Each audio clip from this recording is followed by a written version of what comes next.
రమ్మను వాళ్ళు దా జగనన్న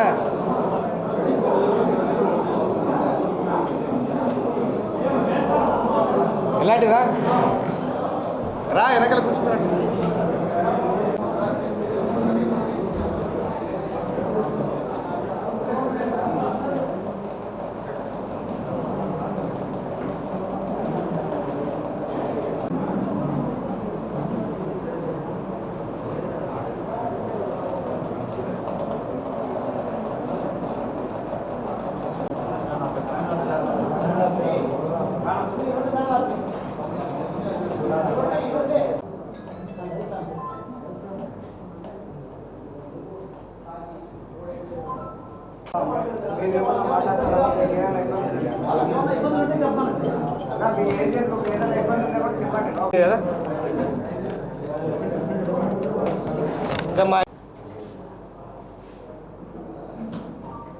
అందరికీ నమస్కారం. మొన్న జరిగిన ఎలక్షన్లో నాకు సహకరించిన నా తెలుగుదేశం కుటుంబ సభ్యులు, కార్యకర్తలకు, అభిమానులకు, ప్రజలకు పెద్ద ఎత్తున ఓటింగ్ జరిపినందుకు ప్రతి ఒక్కరికి పేరు పేరున కృతజ్ఞతలు తెలియజేసుకుంటున్నా. ఈ ఎలక్షన్ ఇంత సాఫీగా జరగడానికి పాటుపడిన కార్యకర్తలకు, మీడియా మిత్రులకు, ఇంకా పోలీసులకు కూడా ప్రత్యేక ధన్యవాదాలు తెలియజేసుకుంటున్నా.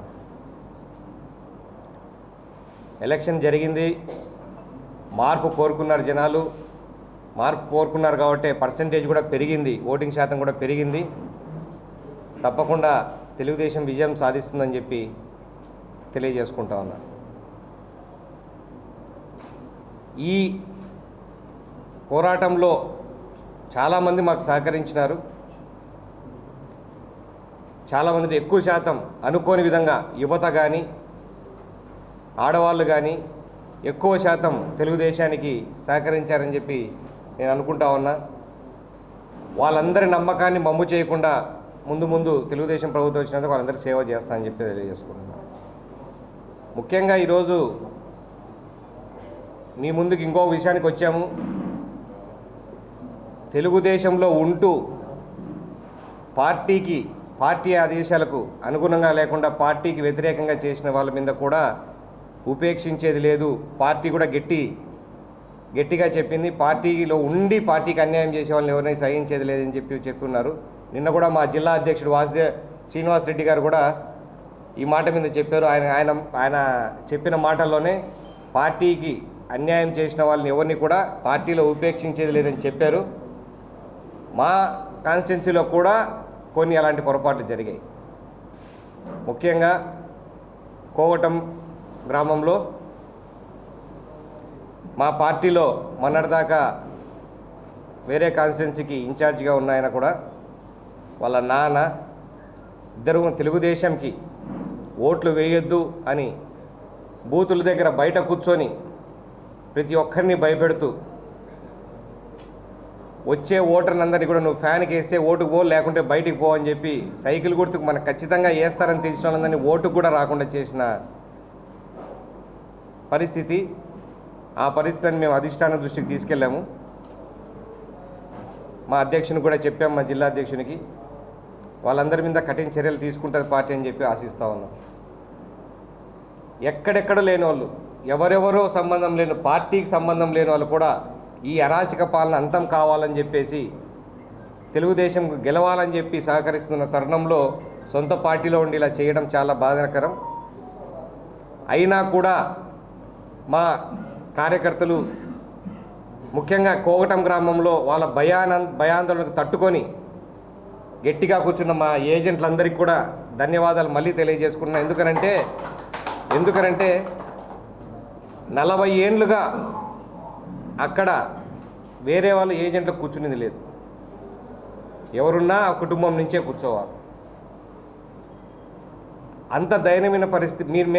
మేము కాదంటే మీకు ఓటు రావు, మిమ్మల్ని కూర్చోబెట్టాం, ఎవరిని మీకు అసలు ఓటు ఏమన్న పరిస్థితిలో ధైర్యంగా వాళ్ళందరినీ అంటే బంధువులు ఉన్నారు, మిత్రులు ఉన్నారు, మేము ఖచ్చితంగా కూర్చునేదే తెలుగుదేశం తరపున పోరాడతాం. మాకు తెలుగుదేశం పార్టీ రావాలా అన్న వాళ్ళ తెలుగుదేశం మీద ఉన్న అభిమానంతో వాళ్ళందరూ గట్టిగా కూర్చోడం జరిగింది.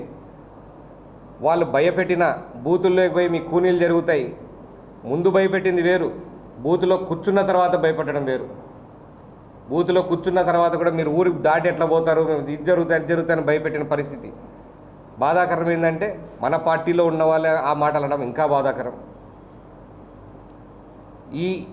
ఆ దారుణాన్ని కూడా మన వాళ్ళు ఒత్తిడి తట్టుకొని ఖచ్చితంగా బూతు జరిపించినందుకు వీళ్ళందరికీ ప్రత్యేక కృతజ్ఞతలు తెలియజేస్తా ఉన్నా.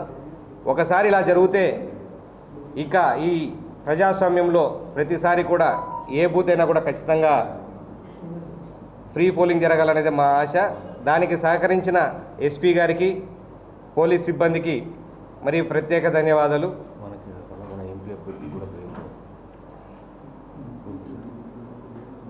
దారుణం అంటే ఇంకా అది ఇంకా చెప్పుకుంటూ పోతే చేసిన దాష్టికాలు చాలా ఉన్నాయి. భోజనాల దగ్గర భోజనాలు పెట్టి అందరికీ భయపెట్టడం, భోజనానికి రాని పెట్టడం, మీరు ఓటేయడానికి పోతే మేము ఒకవేళ వేస్తే మీరు ఫ్యాన్కి వేయాలా, మాకు చూపించేయాలా, మేమే వస్తాం మీతో పాటు.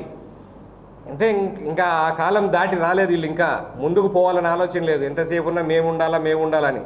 ఇంతకుముందు వాళ్ళు కూడా మాకు టికెట్ రాకపోతే మిమ్మల్ని ఓడిస్తామని చెప్పి కూడా చెప్పున్నారు.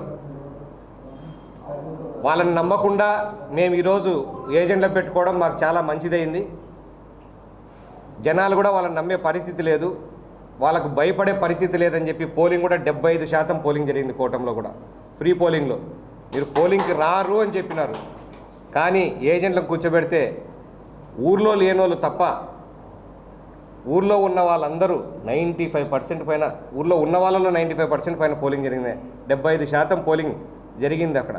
ఇప్పుడు కూడా ఇంత స్వచ్ఛందంగా వాళ్ళు ఓట్లు వేసుకుని అది కూడా ఎందుకు లేట్ అయిందంటే వాళ్ళు ఓటు వేసుకోవడం తెలియలే చాలామందికి, ఎట్లా వేయాలని. చాలామంది ఫస్ట్ టైం ఓటర్లు ఉన్నారు. ఫస్ట్ టైం ఓటర్లు అంటే 18 to 23 years మధ్యలో కాదు, మొదటిసారి బూత్ కాడికి వచ్చి ఓటు వేసిన వాళ్ళు. ఆ పరిస్థితి కాబట్టి కొంచెం లేటుగా జరిగింది. అయినా కూడా పెద్ద ఎత్తున వాళ్ళందరూ వచ్చి ఓట్లు వేశారు కాబట్టి ఎవరికైనా ఓటు వేయని ఆ ఊర్లో ప్రజాస్వామ్యంగా జరగాలని భావించిన విధంగా అందరూ వేశారు. ఇక మీదట తెలుగుదేశం ప్రభుత్వం వచ్చిన తర్వాత ఆ ఊరికి ప్రత్యేక సేవలు అందిస్తాం. ఆ ఊర్లో డెవలప్మెంట్ అనేది ఇంకేమైనా మిగిలింటే మొత్తం మిగతావన్నీ ఇంటింటికి నీటికులే కానీ ఏమైనా అన్ని పనులు చేసే బాధ్యత నేను తీసుకుంటాను. అదే కాన్స్టిట్యున్సీ మొత్తంలో కూడా తీసుకుంటాను. ఇంకొకసారి ప్రత్యేక ధన్యవాదాలు పోలీసులకి, మా మీడియా మిత్రులందరికీ. ఆ రోజు ఎక్కడ ఏ ఇష్యూ జరిగినా కూడా వెంటనే అక్కడికి చేరుకొని, మాకన్నా ముందుగా వాళ్ళు చేరుకొని దాని మీద హైలైట్ చేసి అందరినీ అప్రమత్తం చేయడం, ఎలక్షన్ సిబ్బందిని అప్రమత్తం చేయడం, ఇవన్నీ చేశారు. మీ అందరి సహకారం కూడా మరవలేంది. అందరికీ మరొకసారి ధన్యవాదాలు చేసుకుంటూ, నాకు సహకరించిన కార్యకర్తలకు, శ్రేయోభిలాషులందరికీ మరొక్కసారి ప్రత్యేకంగా ధన్యవాదాలు తెలియజేసుకుంటాను. Thank you very much.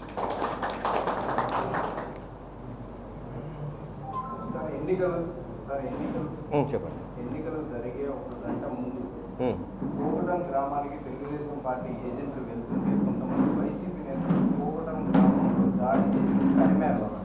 దీనిపైన మీరు ఏమైనా జిల్లా పోలీసులకు ఫిర్యాదు చేశారా? అలాగే ఎన్నికల అధికారులకు ఫిర్యాదు చేశారు? తరమడానికి వచ్చారు, తరమలేదు. ఎవరు పక్కకు పోలేదు. ఎదురుగా డైరెక్ట్గా ధైర్యం వాళ్ళందరూ ముందు పోయి లోపల బూత్లో కూర్చున్నారు. ఎక్కడే కానీ వాళ్ళు చేయాల్సిన అన్ని రకాల మాల్ ప్రాక్టీసెస్ చేశారు, భయపెట్టాలని చూశారు, అన్నీ చేశారు. కానీ పోలీసులు ఆ టైంలో చాలా తక్కువ ఉన్నా కూడా మళ్ళా ఎస్పీ గారు అప్రమత్తమై మిగతా వాళ్ళందరూ కూడా పంపించడం జరిగింది.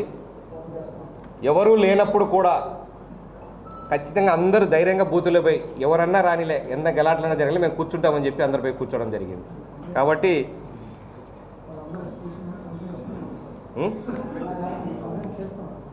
వాళ్ళందరి మీద ఈ వీడియోస్ కూడా ఉన్నాయి. ఎవరెవరో దారుణాలు చేశారు, ఎవరెవరు దౌర్జన్యంగా దిగారో ప్రతి ఒక్కరి వీడియోలు ఉన్నాయి. పోలీసుల దగ్గర అన్ని కంప్లైంట్ చేస్తారు. ఫర్దర్ దాని మీద యాక్షన్ తీసుకోవాలని చెప్పి అందరినీ కోరుకుంటాను. వాళ్ళు కూడా మా దగ్గర ఉన్నాయి అని అన్నారు. ఒకవేళ పోలీసులు వాళ్ళంతకు వాళ్ళు కంప్లైంట్ రైజ్ చేయకపోతే దాని మీద మేము కూడా కంప్లైంట్ చేయడం జరుగుతుంది. ఎవరినైతే భయపెట్టారో వాళ్ళు బూతుల్లో భయపెట్టారో వాళ్ళందరూ కూడా కంప్లైంట్ చేయడం జరుగుతుంది. మాకొక్కటే కావాల్సింది ఏంటంటే పోలీసుల నుంచి మళ్ళీ రక్షణ. వీళ్ళందరి మీద రేపు చంపుతాం, మన్నాడు చంపుతాం, కొడతాం, ఇళ్ళ మీద పడతామని భయపెడతా ఉన్నారు. కానీ ఎస్పీ గారు మాత్రం అలాంటివి ఏం జరగకుండా మేము జాగ్రత్తలు తీసుకుంటామని చెప్పినారు. కాబట్టి వీళ్ళందరికీ కూడా పోలీసులు అండగా ఉండాలని చెప్పి మరొకసారి మీ ద్వారా తెలియజేసుకుంటా ఉన్నాను.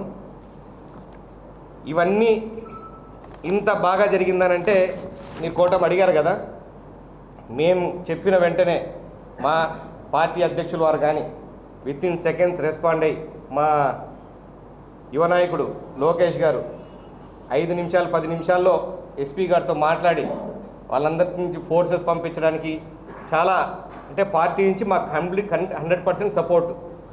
మేము ఇక్కడ ఉన్నాం బూతుల దగ్గర పెడుతున్నారంటే మేము ఫోన్ చేస్తేనే ఒక 10 నిమిషాల్లో ఎస్పీ గారితో మాట్లాడి డిఎస్పీ గారిని స్పెషల్ ఫోర్సెస్ అన్ని పంపించడంలో మా పార్టీ అధినాయకుడు మా యువ నాయకుడు గారు అందరూ బాగా సపోర్ట్ చేశారు. మా నాయకులందరికీ కూడా అంటే వాళ్ళ పార్టీ నుంచి సపోర్ట్ చేశారు కాబట్టి వాళ్ళందరికీ కూడా కృతజ్ఞతలు తెలియజేసుకుంటా ఉన్నాను. ఇంకొకటి మా మీడియా మిత్రులందరికీ ఇంకోసారి తెలియజేయందంటే మా పాలసీలో కూడా ఉంది, మేనిఫెస్టోలో కూడా అర్హులైన అందరికీ ఇల్లు లేని వాళ్ళకి ఇల్లు, రాని వాళ్ళందరికీ కూడా జర్నలిస్ట్ అందరికి కూడా మీ అందరికి కూడా ఇళ్ల స్థలాలు కేటాయిస్తారని చెప్పి తెలియజేసుకున్నాం. అది ఒక్కసారి మీ అందరి సాయం మరవలేదు కాబట్టి మీరు ఒక్కసారి గుర్తు చేస్తా ఉన్నాం.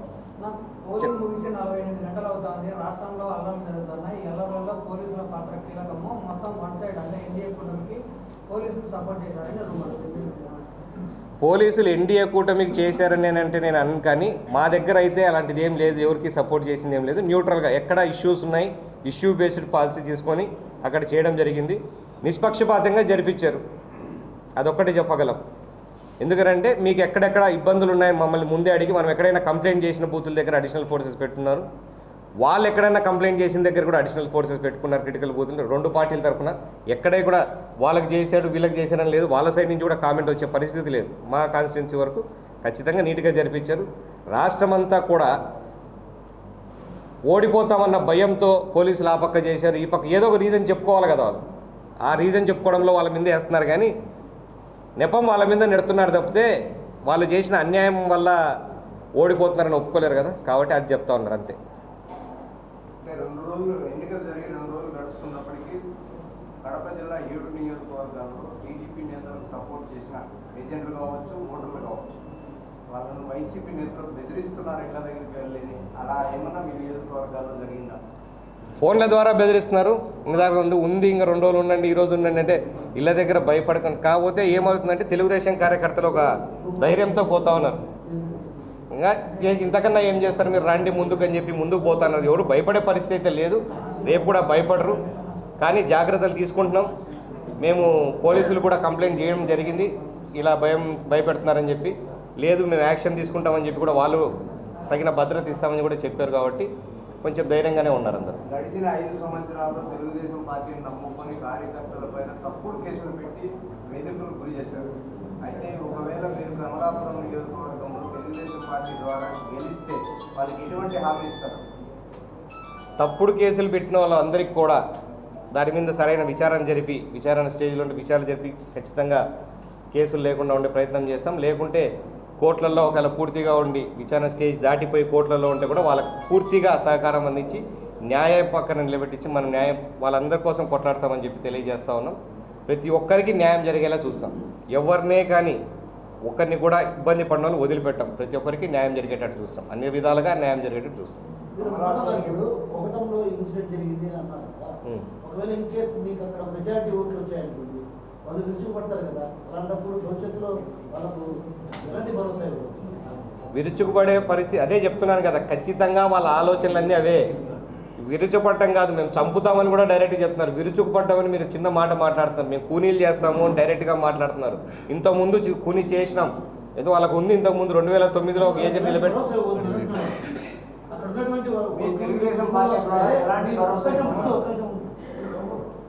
ఏమంటానంటే పొగటప్పుడు చంపుతాము అని బెదిరిస్తున్నారు. ఓకే, ఒకవేళ మెజారిటీ మీకు వచ్చింది అనుకోండి, టీడీపీకే మెజారిటీ వచ్చింది పొగటప్పుడు, అలాంటప్పుడు అక్కడ ఉన్నటువంటి మీ వెన్నట్టు నచ్చిన వాళ్ళకి ఎలాంటి భరోసా భవిష్యత్తులో ఉంటున్నా? అదే కాదు చెప్పింది ఇందాక, అన్ని రకాల భరోసా ఇస్తాము. ఒకటి వాళ్ళ ఎదుగుదలకు చేస్తాము, డెవలప్మెంట్ చేస్తాము, భద్రత పోలీసులతో ప్రత్యేక దృష్టి పెట్టించి అవతల వాళ్ళు ఎవరే కానీ వీళ్ళ మీద పడకుండా ఉండేటట్లుగా చేస్తాము. అవసరమైతే మేము కూడా డైరెక్ట్గా అక్కడ ఉండి కూడా వాళ్ళని కాపాడుకోవాల్సిన పరిస్థితి వస్తే అక్కడ అది కూడా వెనకాడమని చెప్పి చెప్తా ఉన్నాను.